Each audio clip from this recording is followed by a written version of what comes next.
Since I acquired my max cape and after the release of the new Abyssal Slayer creatures, I came to the realisation that the Master Quest cape needs a huge overhaul.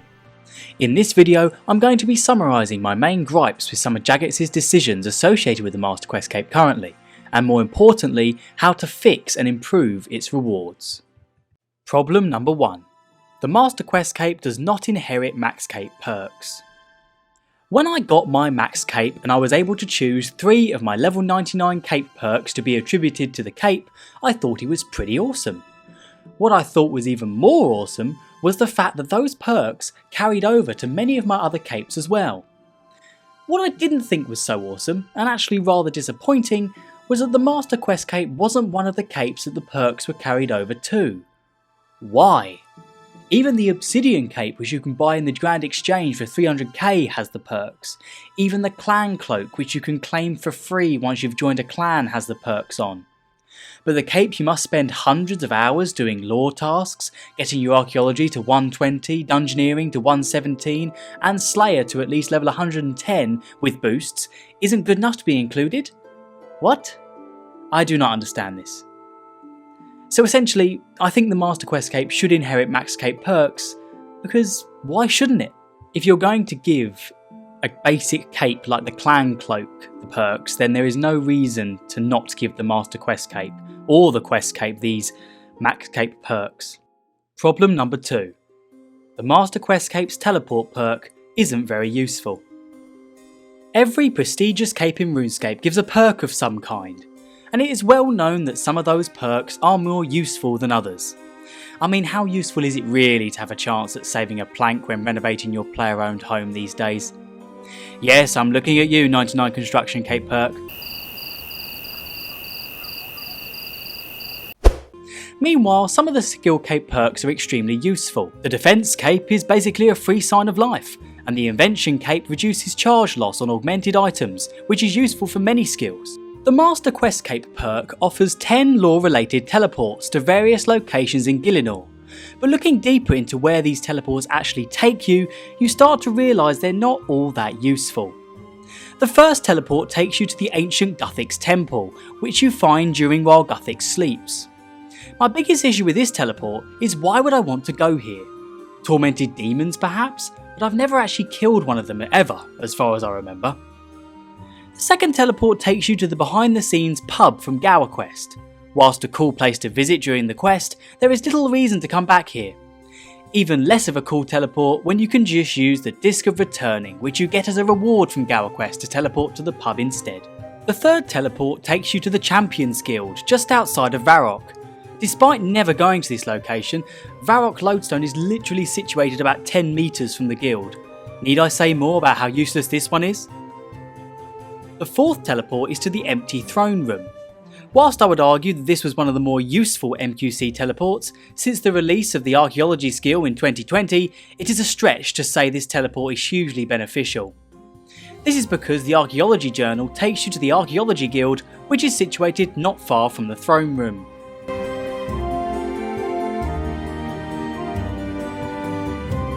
I find the fifth teleport to the Glacier Cavern to be quite humorous.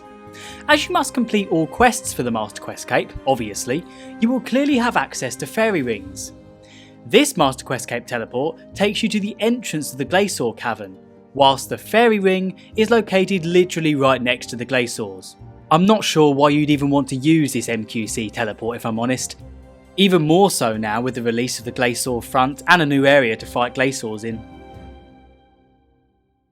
The sixth teleport is to the Heroes Guild, or more specifically, the Fountain of Heroes, where you can recharge Amulet of Glories and Ring of Wealths.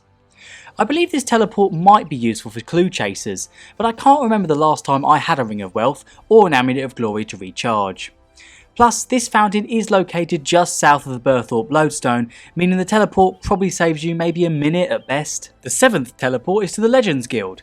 There is a fairy ring right outside the gates. Next. The eighth teleport is to the Tears of Guthix minigame. A games necklace will take you to exactly the same location. The ninth location is the Varrock Museum. Personally, I find this one to be one of the more useful ones. even if I did find out recently that Dave's spellbook from Evil Dave's Big Day Out can also teleport you here. And the final teleport, the 10th teleport, is to the World Gate. I'm sure you're starting to understand where I'm going with this by now. The 6th Age Circuit Ring also teleports you here, making the teleport pretty useless. On reflection, I guess it is nice to have all of the teleports in one item, but I am still of the opinion that for the length of time it takes to obtain the Master Quest Cape, I hardly think these teleports are a hugely attractive or enticing reward.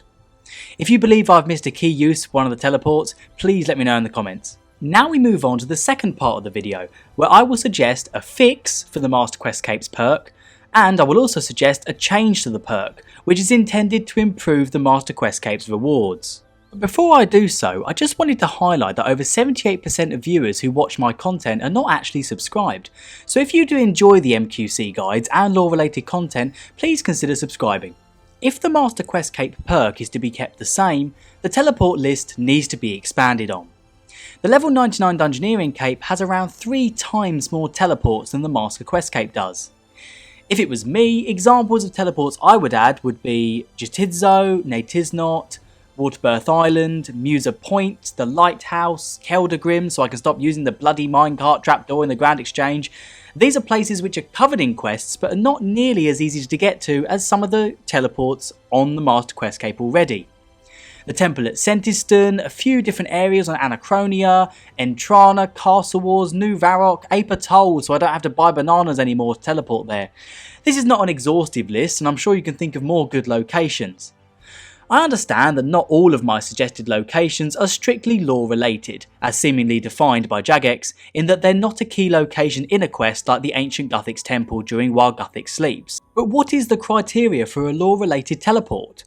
Arguably, every single place in the game is a lore related location in some way, so maybe we could just have more teleports? Like a lot more? I'm sure you can think of other locations you would benefit from having a teleport to as well, and I'd be intrigued to see what locations you want on the Master Quest Cape list. Despite suggesting a fix, I would actually change the Master Quest Cape perk completely. My suggested improvement is that character specific items in game, like Hazelmere's Signet Ring, Orlando Smith's hat, Tavia's Fishing Rod and Guildmaster Tony's Mattock, should have an increased drop rate for those of the Master Quest Cape. And by an increased drop rate, I mean a very small percentage increase. I do understand that this increased drop rate could cause a drop in price for some of these items, but last time I checked, Orlando Smith's hat is like 12 billion GP. I think it's okay if it drops a little. But before PVMers, skillers and clue chasers eat me alive for this being unfair, I want to explain why it makes sense in my head. I have 4 reasons. The Master Quest Cape is a lore cape, and the items in question have a huge relevance to the lore of RuneScape, as they are specific quest to NPC items. Especially Hazelmere's ring, Guildmaster Tony's Mattock, and Orlando Smith's hat.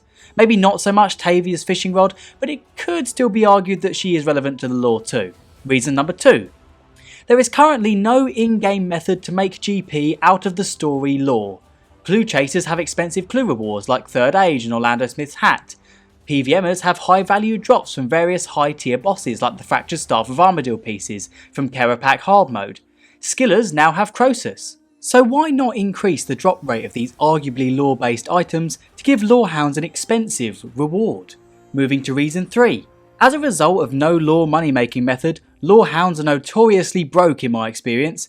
Thanks very much to those on my Discord server for reinforcing this. My observations are that a lot of Lorehounds aren't hardcore PVMers, meaning they don't get access to these high end PVM drops. The only way I can do the high tier bosses are with PVMers from my clan, so giving Lorehounds a slight boost in drop rate for these expensive items seems reasonable, doesn't it? Alternatively, implementing a lore money making method so players interested in the lore can get access to good amounts of GP would be fantastic in my opinion. And reason number 4, this cape takes hundreds of hours to achieve. Not only do you have to complete all 233 quests, but also you then must complete another around 250 achievements on top of that, all varying in length. I feel like that is deserving of a decent reward at the end. Imagine if you were killing a boss for that long and never got a drop. This point about the cape taking hundreds of hours to complete moves me on nicely to my final point in this video, and that is the Master Quest Cape lacks a reason to grind for it. Since the Master Quest Cape does not inherit the Max Cape perks, and due to the fact the Teleport perk is not the most useful as I've previously described, the Master Quest Cape lacks a reason for players to grind for it. Lorehounds will grind for it because they love the stories in Gielinor and the vast universe which RuneScape exists in. But for other players who are not so invested in the lore, the Master Quest Cape grind is a lot of work for little reward at the end. Don't get me wrong, I love wearing my Master Quest Cape, but the love for wearing a cape is not really going to entice players to get more involved with the lore. And that's the end of my spiel. You might completely disagree with me, and that's totally fine, but if you do disagree, I'd be intrigued to find out why, and what you think is needed for the Master Quest Cape. What have I got wrong in your eyes? Is it fine as it is? Or maybe you agree with me about the MQC needing an overhaul, but perhaps there are other perks or upgrades for the cape that you would prefer to see. Let me know. Thanks so much for watching this video, and have a great day.